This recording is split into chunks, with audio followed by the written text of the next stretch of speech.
Bonjour à toutes et à tous, et aujourd'hui, petite critique simple de Game of Thrones, A Knight of the Seven Kingdoms, le chevalier des sept couronnes, donc qui est une espèce de spin-off, une autre petite série Game of Thrones, qui est vraiment pour le coup adaptée de A Knight of the Seven Kingdoms de George R. R. Martin, mais qui n'était pas vraiment un projet que moi j'attendais. C'est vrai que quand on a eu les premières infos, puis le premier trailer de A Knight of the Seven Kingdoms, j'étais un petit peu en mode, est-ce que j'en parle? Mais je me suis dit: «Non, je vais attendre que ça sorte pour vraiment en parler et faire la critique», parce que c'était vraiment un projet auquel je ne m'attendais absolument pas et en même temps, je trouve ça sympathique parce que j'en attendais pas vraiment grand-chose. Bon, faut pas vraiment attendre un côté épique, prestige ou même aventure, mais c'est vrai que c'est pas non plus, la folie, le Chevalier des Sept Couronnes. Et en même temps, pourquoi pas? Pourquoi pas? Je me dis: «OK, c'est juste histoire de nous faire attendre un petit peu la saison 3». Du coup, bah, ils prennent leur temps, donc tant mieux. Mais c'est vrai qu'on ne part pas forcément avec, des grosses attentes, sans se dire: «Ça va être un peu fou». Du coup, ça raconte quoi? Ça raconte l'histoire du coup de Sir Duncan, enfin, ce Sir Dank qui veut, vraiment être un chevalier. Il veut rejoindre la garde à Port-Réal, mais pour ça, bah, il doit vraiment, avoir son vrai titre, enfin de chevalier et de champion, et du coup, il veut participer à un tournoi, et un tournoi donc de chevalerie, et alors après c'est vrai que c'est un peu compliqué parce qu'il se passe pas vraiment grand chose, et je sais pas trop, comme je m'attendais pas à grand chose non plus, bah, je suis pas déçu, mais c'est vrai que ça reste quand même un peu léger quand même.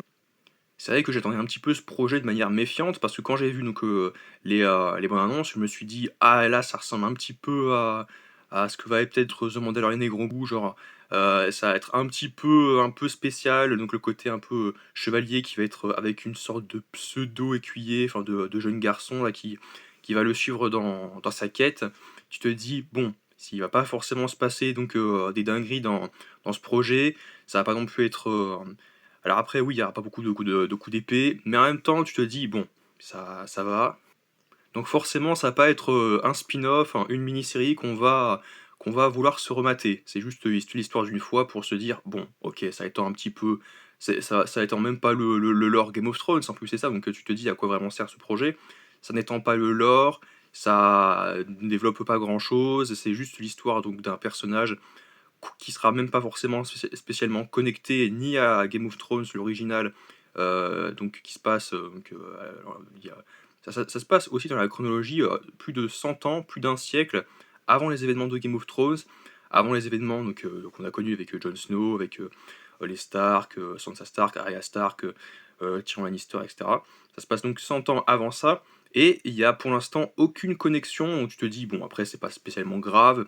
Il y aura forcément des détails parce qu'il y a eu quand même moult détails dans House of the Dragon, et c'était donc tout l'intérêt de ce projet, quoi. C'était donc d'abord raconter une histoire donc marquante, gravée au fer dans l'histoire de Westeros, l'histoire donc de la maison Targaryen, qui a pris quand même un tournant, qui c'est quand même assez conséquent. On constate donc que la famille Targaryen, mais aussi donc de mettre des micro-connexions à droite à gauche.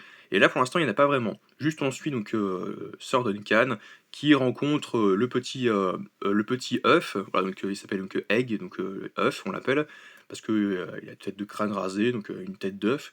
Et du coup, ils vont partir ensemble vers. Enfin, il doit participer à un tournoi, il doit remporter le tournoi, et ils vont faire la route ensemble, et en gros, il y a pas grand-chose à dire, dessus, quoi. C'est vrai que pour l'instant, il y a pas grand-chose à dire, mais ça a l'air sympathique. Alors ça a l'air sympathique, mais il y a quand même beaucoup de moments un peu, où c'est un peu plus léger.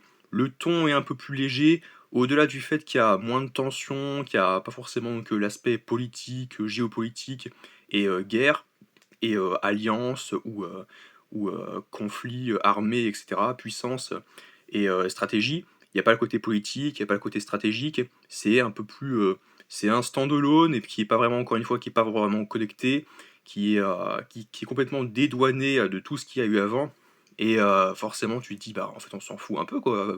Je peux comprendre les gens qui pourraient, se dire ça, mais après c'est vrai que pour ce que c'est, je me dis: «Bon, comme je m'attendais vraiment à rien, c'est sympathique». C'est pas très bien, c'est pas fou, c'est pas non plus très marquant et remarquable, mais c'est sympathique. Et c'est vrai qu'il y a quand même un peu trop d'humour, donc dans cette première saison. Il y a beaucoup de cuts où c'est un peu, Voilà, ça typiquement au bout de 2 minutes de série, j'étais en train de dire: «Ouh là! Où est-ce qu'on va avec ça?» parce que c'est un peu spécial. Parce qu'il faut savoir que du coup, Sir Duncan, il a pas eu une vie, facile, il a perdu, sa famille très jeune, il a été recueilli par un chevalier, enfin en tout cas par, quelqu'un qui lui a appris, ce qu'il connaît sur les armes. Mais au début de la série, bah, il l'enterre parce il décède. Il, veut faire la prière, mais il dit: «Bah, en fait, je les connais pas les mots, donc du coup, je vous enterre et puis après, bah, je voudrais garder votre épée». Donc du coup, il a gardé symboliquement son épée parce qu'il aurait pas voulu qu'elle rouille ou qu'elle soit délaissée, dans sa tombe avec lui. Et après ça, il parle à ses chevaux, il dit: «Bon allez, on va partir ensemble pour faire le tournoi, pour être le chevalier et on pourra peut-être s'enrôler dans la garde à Port-Royal». Et après ça, il défèque.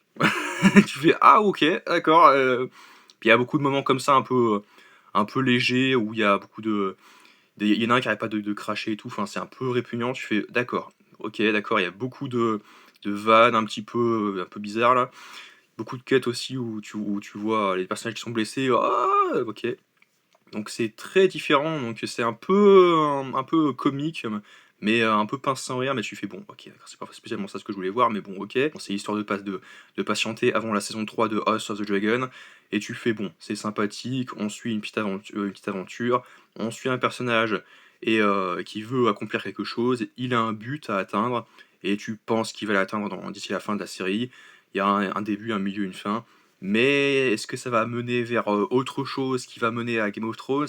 Ce serait assez intéressant quand même qu'on ait eu, suivi une progression au niveau de la chronologie de l'histoire, mais pour l'instant, il n'en est rien, donc tu fais un peu: «OK, d'accord», donc c'est juste histoire d'adapter, une nouvelle œuvre de George R.R. Martin.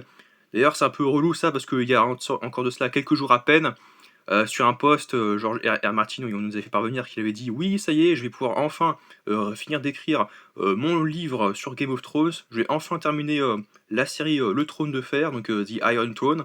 Donc ça y est, je vais pouvoir, finir d'écrire» et sauf que dans mon adaptation, il y a lui qui est mort, elle qui est en vie, lui qui est mort et finalement, il se passe pas comme ça, la bataille c'est pas ici, c'est pas là et dans les commentaires, tout le monde disait, moi le premier, bah, en fait, arrête de parler, écris-le et sors-le ton livre parce que quand même, c'est vrai que après la saison 5, il faut se dire que à l'époque de 2014, de 2015, mais ça faisait déjà quelques années que bah, George R.R. Martin, il n'avait plus rien d'écrit, quoi. Il n'avait plus rien fait, quoi. Il n'avait plus avancé. Il a été devancé par ceux qui ont fait la série en live et il avait jamais terminé. Donc c'est vrai que c'est un peu bizarre, quoi.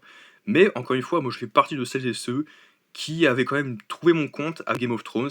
J'avais juste trouvé que c'était un petit peu expédié, mais à part ça, c'était ce à quoi j'aurais pu m'attendre.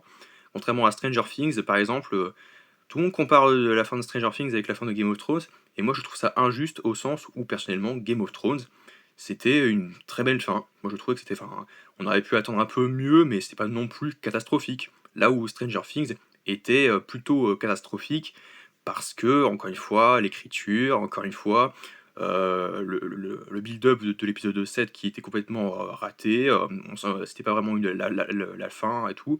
Là où Game of Thrones, pour moi, c'était cohérent, c'était logique. Pour moi, c'était cohérent. J'aurais pas pu. Qu'est-ce que vous auriez voulu attendre d'autre que ce qu'on a eu dans Game of Thrones? Moi, je vois absolument pas. Pour moi, c'est logique, hein. Franchement, rien n'aurait pu se passer autrement, quoi, logiquement. Contrairement à Stranger Things, qui était un peu plus catastrophique. Mais après, Game of Thrones, c'était quand même très cool. Ça reste quand même la meilleure série, en tout cas, en tout cas, c'est la meilleure série que je trouve, que j'ai préférée. Et par contre, le A Night of the Seven Kingdoms, c'est pas que je vais oublier ça, mais c'est juste que bah, on va un peu le prendre pour ce que c'est, une série un petit peu plus simple et puis un peu plus modeste. N'hésitez pas à aimer, partager, commenter, à vous abonner, à me dire ce que vous avez pensé de ce premier épisode, et on se retrouve à très vite pour une nouvelle vidéo critique en ma compagnie. Peut-être que ça va prendre un autre tournant et qu'il y aura un peu plus d'action, mais c'est pas forcément spécialement ce que j'attends. Ah oui, évidemment, je veux qu'il y ait un peu d'action, de rythme, de rebondissement, et un peu moins cet humour un peu alors pas pipi caca pour faire le jeu de mots, mais un peu moins, voilà, ce côté un petit peu humour qui est un peu bizarre en fait à voir, donc c'était donc de la situation en fait, même si après on voit que oui, il prend des tannées, et la blague: «Ah tu veux que je te prenne une taloche? Tu veux que je te donne une claque et tout?»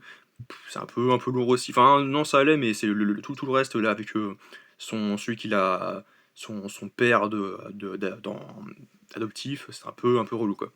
N'hésitez pas donc à me dire ce que vous avez pensé, ce que vous avez trouvé donc avec ce premier épisode, si vous l'avez aimé ou pas, et à très vite pour une nouvelle vidéo en compagnie.